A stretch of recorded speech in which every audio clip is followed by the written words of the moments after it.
Welcome to the Fear and Greed Weekend Edition, the week that was, a wrap of the biggest stories over the past 7 days. I'm Michael Thompson, and good morning, Sean Aylmer. Morning, Michael. It was a huge week on the COVID front, house prices, markets, and Facebook outages. Tell me, Sean, have you enjoyed the week? Well, I live in Sydney. This week, we found out that the lockdowns end, the kids go back to school, we had an extra day's holiday. It was a great week. So yes, you certainly have enjoyed it then. Let's get stuck straight in. Equity markets, let's start there. They're pretty fickle.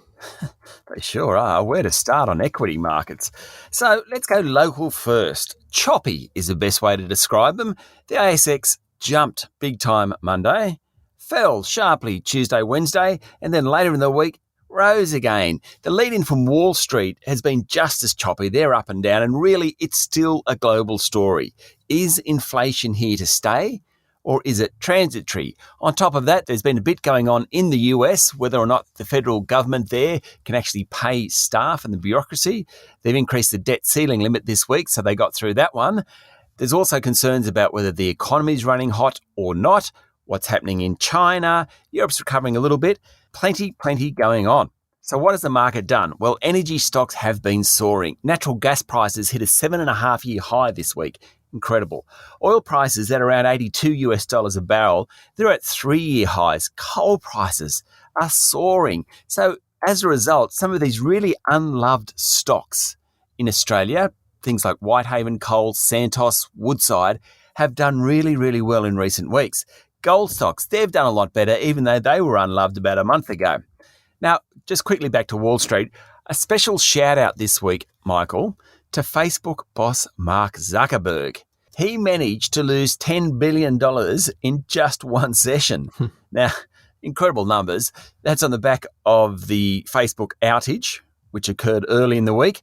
And then a whistleblower came out and said Facebook was more interested in revenue than looking after the kids. Can you believe that? Yeah, it's a pretty fascinating one, that one. And it seems like there is obviously a lot still to go on it. The whistleblower seems to have a lot of credibility, very considered, and has a lot of documents as well to support what she's saying.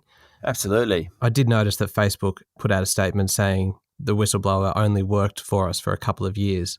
I think that's probably long enough to get an idea, don't you think? I think in big technology firms, that's actually long service leave, 2 years. Yeah, I think you're right. Look, back to the markets. The Australian dollar had a fairly dull week, about 73 US cents. But, Michael, great week for cryptos. Bitcoin back above 50,000 US dollars a unit. Got as high as 54,000 US dollars a unit. So people are investing in that one again. Oh, what a surprise. Cryptos being volatile. Just for something different. Now, onto the COVID numbers this week, Sean. Victoria was pretty bad all week. Some shocking numbers there. Yeah, they have. And it peaked yesterday at 1,838 announced cases. Victoria's talking about reopening, but you really hope that these lockdowns they're suffering at the moment start to work and the numbers come under control. I suppose that's what happened in New South Wales. The numbers in New South Wales have certainly fallen over the past week. They were back above 600 yesterday. But, Michael, that is a state ready to party. Would you agree?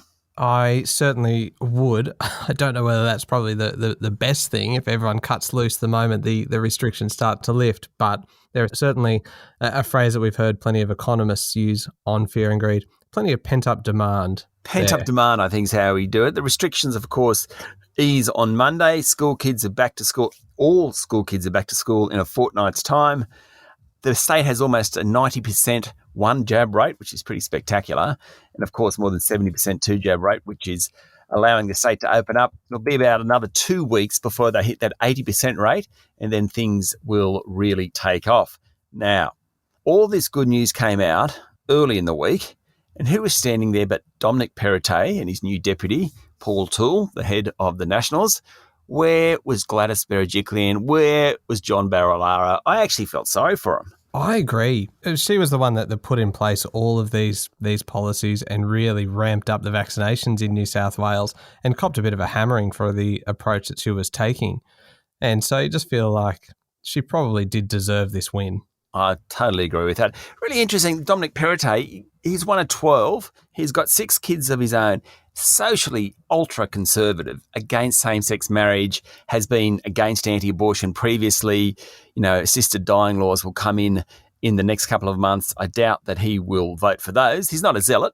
I mean, I think he'll allow conscience votes on those. So incredibly socially conservative. But in terms of economics and government, he's really radical. So the whole idea of dropping stamp duty on homes, I think, is quite amazing. And one of my kids sent me an Instagram thing with Dominic Perrottet supporting greyhound racing. He's a really interesting mix to lead a state. Yeah, it's kind of hard to pick which way he's going to go on some things. Those stamp duty changes will be pretty popular, and he has for a long time been quite technologically advanced and savvy in terms of trying to digitise as much of the red tape and get rid of it out of the state. Yeah, look, we've digressed a long way from COVID. The other bit of news there, the ACT numbers remain stubbornly high. There were 40 yesterday, and I dare say that territory is going to remain closed down for a while. I suspect that's probably the case. Now, let's talk about housing. We seem to talk about housing pretty much most days, but now we're going to do it again. Prices keep rising, but there's a big development this week. Sure was. The Australian Prudential Regulation Authority, they're the people that look after the banking sector, said that banks need to increase their serviceability buffers. What that means is if you have a loan and you're paying 2.5%, the bank needs to make sure you'll be able to afford that loan and the repayments at 5.5%. So that's 3%. It's gone from 2.5% to 3%. So if I'm applying for a loan, they'll say, can you pay 5.5%? Yes, you can. Then you'll get the loan. If you can't, you won't. Won't make a huge difference, but at the edges, it will pull back some lending. It's also a signal that they're worried about it. They are prepared to do stuff. Not surprising given that CoreLogic this week came out and said the whole real estate market was worth $9.1 trillion in Australia. If you had to pick it, do you reckon there'll be more changes to come? Yep, I do. Something to keep an eye on. We spoke yesterday about companies really having to confront the new way that we're working, and we're talking about whether they even need to have an office at all as people get more used to working from home, and the big question over compulsory vaccinations. Yeah. How far can you go in requiring your staff to have one, and do you let people back into the office if they haven't had one? I reckon we'll look back on this and say this was actually the turning point for how people work. Not quite as big as coming out of the factories, but something akin to that. Already New South Wales Health and New South Wales teachers have to be vaccinated to go back to work. Same with the airline, same with some of the manufacturers. West Australian miners who are on site this week, they were told they had to be vaccinated. Same with BHP miners on site. Then there's all these service firms who have basically haven't quite mandated it. These are more like the accountants and lawyers. They've said, if you haven't had a jab, then don't come into the office and don't visit clients. So they're not mandating it, but you can't do your job unless you've been jabbed. The third group really are mostly the technology companies. Thrive, the former census, did it this week. Atlassian's done it. They've basically said you don't even need to come into the office, or you can come in once a month, once a quarter. In the case of Thrive, they've actually said everyone should work from home from now. Really is a fundamental change to how work will roll out in coming years, and that's got all sorts of implications from office buildings through to how you manage staff and create culture and those sorts of things. Yeah, absolutely. I think the good thing for Fear and Greed is that we're all fully vaccinated, so it saved any of those awkward conversations. Now, the RBA met this week and really steady as she goes. Yeah, the Reserve Bank said that rate rises are likely in 2024 at the earliest. We sort of knew that. The economy is supposed to rebound back to pre-pandemic levels in the middle of the year. We sort of knew that too. The biggest economic news this week was the trade surplus, $15.1 billion in August, and that's even with lower iron ore prices. Now, exports of LNG and coal are really pushing that surplus. I love the story this week, Michael, of the Australian ships that have been moored off China for more than a year, ever since the ban on Australian coal exports. They actually were allowed to slip in and just unload to help ease the pressure on demand for coal in China. Isn't it funny what happens when you get desperate enough for it? But isn't it extraordinary that they have been sitting there for that long? So the people on the boat, do they actually sit on the boat for the 12 months? They must have shore leave, or maybe they just anchor the boat and have some caretaker or something. Don't know. Yeah, it's a very, very strange story, but hopefully a bit of a positive development there. Now let's have a look at corporate news. Energy. Yep, that's all there was this week. Well, not really.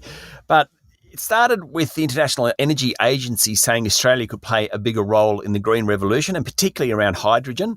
It said that Australia was only behind Europe in terms of development of hydrogen.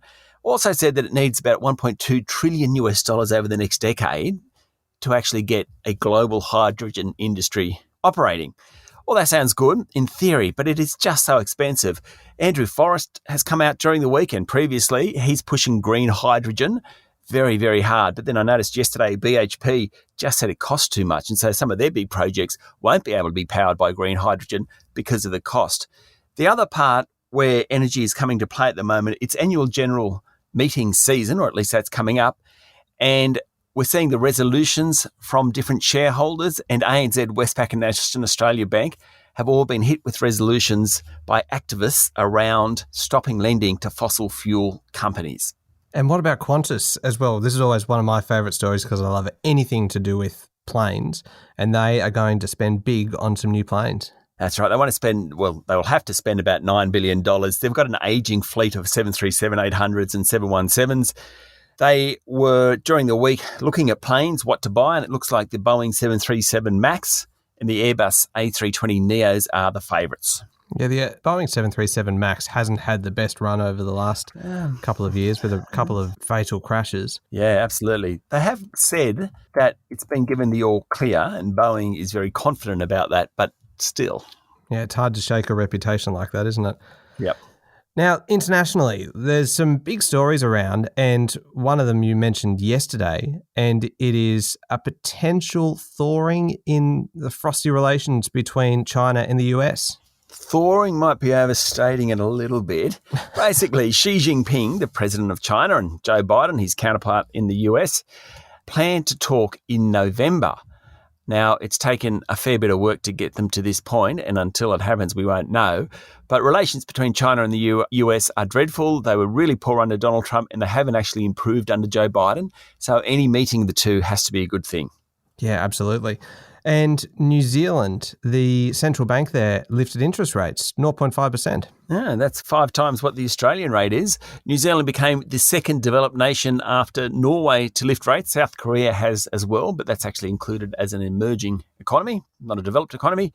So the thing about New Zealand is that the central bank is actually mandated to look after house prices. House prices are surging there, and that's one of the key reasons they did it. So whereas instead in Australia we're seeing other measures coming in trying to cool the market, in New Zealand they're just basically going straight for the interest rates. Well, yeah, the Reserve Bank in Australia isn't mandated to look after house prices. It's got to look after price stability, inflation and full employment. So it actually doesn't have a legal role on house prices directly. Sure. Now, Sean, tell me about Tesla. Well, Tesla came out and said it had delivered 241,000 vehicles worldwide during the September quarter. It's the barometer of the EV market because it is the biggest supplier at this point. It just shows how fast that market is growing, though, to be honest, Michael, not so much in Australia yet. And last one, the International Air Transport Association said there needs to be an end to the wildly inconsistent COVID-19 travel restrictions. I think that makes a lot of sense. It does. International travel still at just 40% of pre-crisis levels. What I thought was interesting about the commentary during the week is how much it's actually cost the industry. It's more than $200 billion so far, and this year it's expected to be another $52 billion. That's the cost of COVID, and then $22 billion next year. So by the end of it, over a 3-year period, it's probably going to be close to $300 billion for the travel sector. Incredible.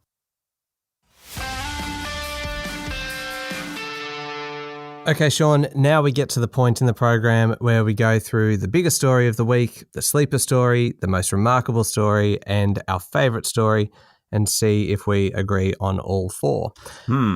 Righto. The biggest story this week, what was it for you? I think COVID, and I think particularly what's happening in New South Wales and Victoria. They're going in opposite directions. New South Wales reopening, great news there. The numbers trending down. Victoria talking about reopening, but nothing very concrete yet, and the numbers going up. I think really that is the biggest story of the week for me. What about you? Oh, I actually agree with you on that because it is the story that has the biggest impact on everybody's lives at the moment and will be for some time. But we have seen some big developments there over the last week. So I agree with you. Tick on the biggest story, 1 from 1. The sleeper story. What is it for you this week? Well, we sort of mentioned it before when we talked about Facebook. Barnaby Joyce, the Deputy Prime Minister, was very upset this week about social trolling. Now, someone had suggested that his daughter had had some sort of relationship with John Barilaro, the just resigned head of the Nationals in New South Wales. Now, there's no sense that there's any truth in that whatsoever. Mr. Joyce came out and was extremely upset about the trolling of his daughter, not surprisingly. The Prime Minister, Scott Morrison, came out and agreed. I mean, he said that cowards who go anonymously on social media and vilify people, harass them, bully them, engage in defamatory statements really need to be held responsible. You put that one together, plus what we're talking about with Facebook and the whistleblower in Facebook, I just think there's a little bit of momentum growing for governments to do something about this horrendous behaviour by people on social media. So I'm calling it a sleeper. Maybe I'm a bit hopeful because I really hope something is done about it. But that's my sleeper. What about yours? Look, I agree with you on this one, and I know that gives us 2 from 2, but I hope that this becomes a big issue and that the government does everything they can to crack down on it. And to be fair, there has actually been a fair bit of action in that regard, and a lot of it was led by Erin Molan from Channel 9 because of attacks that she has had, and she's been really involved and really vocal in legislation to try and crack down on anonymous trolling online. But yeah, I really do hope that this moves from being a sleeper story into the bigger story of the week soon. Yeah, it's really important. This is not an anti-social media thing. My 12-year-old daughter, when Dominic Perrottet got the job, she kept sending me through Instagram snaps on things about Dominic Perrottet, and she was getting her news from it, right? And it was great. I thought, wow, isn't this good that a 12-year-old is interested in who the Premier of her state is and learning about him? So social media has such an important role, but then it also has such a big responsibility. Oh, absolutely. And my kids are younger than yours. It frightens me so much, the thought of bullying and just the way that people can get into somebody's life through social media. I agree that it has tremendous value, but there are some really nasty sides of it that I think hopefully the momentum does build behind really cracking down on that kind of thing. Yep. Well, we got a little bit serious there. We did. Let's move on to the remarkable story for the week because I think this is a good news story. It's a fun story. Are we going to go 3 from 3 here? We are, I'm afraid. Oh, no. The most remarkable story by a country, the most remarkable story of the year is the fact that teenagers say Adam Sandler, who's 55, is their favourite entertainer. That's just ridiculous. I mean, Adam Sandler was best known for movies really in the 90s, kind of Billy Madison, The Waterboy. Happy Gilmore. Happy Gilmore is another great one. Big Daddy. Yeah. Probably not quite as popular, but still up there. How on earth is he coming out on top of teenagers' favourite entertainer? I don't know. Now? I don't know. This was actually a report by Piper Sandler, which is an investment bank, which for 42 years has taken a barometer of what teens are thinking. The idea is if they know what teens are thinking, they'll know what spending habits will be in coming years. And I'm sure in tomorrow's episode with Adam, we will go into this in a little more depth, Michael. But I should clarify that's Adam Lang, not Adam Sandler. No, not a good be point. Joining us tomorrow. Well, that would be quite the coup. And don't tell Adam Lang that we want Adam Sandler. But anyway, I'm sure we'll go into it more tomorrow. But it is just the most remarkable story of the week is that teenagers' favourite entertainer is Adam Sandler. Yep, we are 3 from 3. Finally, the favourite story of the week. What is yours? No, I'm going to ask you what yours is first. So I think you're just copying me, to be honest. Okay, well, I will go first. Mine was a bit of a toss-up between 2 stories. I'm going to tell you them both, actually. One of them was the reverse of the Facebook story, the outage story, because I was intrigued by what the generation of Instagram influencers did for 6 hours, whether they suffered from kind of a relevance deprivation syndrome for 6 hours of when their influence entirely evaporated for that period. But my other favourite story for the week was the coffee shortage in Brazil. No, that's 4 from 4. That is 4 from 4. Go on. It's both my favourite story and probably the one that's causing me the most angst because, Brazil is the biggest producer of coffee in the world. I think they're responsible for something like 50% of the coffee supply. Yep. And a combination of drought and frost has hammered about 20% of the crop. And so we can expect prices to rise, supplies to dwindle, people to get cranky, and just general misery on the streets. Misery on the streets. Most importantly, that $3.50 regular flat white is going to cost you $4 soon. That's right. And that's why it's our favourite story of the week. 4 from 4. Well done. Well done. Okay, moving on to this week's interviews. Monday was a really interesting one. That was with Michelle Romanow, who is a Canadian entrepreneur who is basically bringing $100 million to Australia to invest in companies, but the model is a little bit different. Yes, they take a 6% fee. They invest in small and medium-sized businesses. They don't take any security. They don't take equity. They just take their return as revenues grow. Really interesting model. As you said, coming into Australia, it'll just be great to watch. If nothing else, it will add competition to the market. That's good for SMEs. Yeah, absolutely. Now, on Tuesday, Romano Salatena from Katana Asset Management spoke to you about the oil and gas sector. A few things here. Romano Salatena from Katana Asset Management is really hard to say. That's the first thing. Second thing, he really knew his oil and gas sector. And it was really good to get someone and go into depth about a particular sector, particularly one that's so hot, and find out what he thinks is going to happen in the next few months. Yeah, and then on Wednesday, you spoke to Joe Masters from EY, the chief economist there, who always does a brilliant job of explaining what's going on with the RBA, what's going on broadly with the economy and where we're heading. Yeah, absolutely. She did the same on Wednesday. For a member of the Dismal Science, she is so bubbly, Joe. That's right, and she told us that she has bought 2 air fryers. And she told us she has bought 2 air fryers. That's true. I forgot about that. The trivia that you learned with Joe Masters. Thursday, you spoke to John Winters, who is the founder and the CEO of Superhero. John has a really interesting model. The trading platform Superhero is going into the superannuation game, so you can actually put your superannuation with Superhero Super. A lot of supers there. So Superhero Super has a superannuation product, and it will allow you to trade your super funds. Interesting model. I mean, pluses and minuses. John was really candid about it. And so if you're interested in that, go back and listen. Yeah, and I can highly recommend Friday's interview. Yesterday you spoke to Tim Lawless from CoreLogic, and he is just the most knowledgeable person when it comes to property prices and where the market is heading. There is nothing he doesn't know, and he remains upbeat about the market. He does indeed. If you want to listen to any of the interviews or indeed any of the shows from this week, all are available on your favourite podcast platform or at fearandgreed.com.au, which is also where you can sign up for our newsletter, which is delivered free every weekday morning with all the latest news. Now, don't forget that tomorrow morning, Sean, you and I are back with Adam Lang from the Fear and Greed team to have a bit more of an in-depth look at some of the news from around the place. Thank you very much, Sean. Thanks, Michael. Have a great day. I'm Michael Thompson. Have a good Saturday and a great weekend.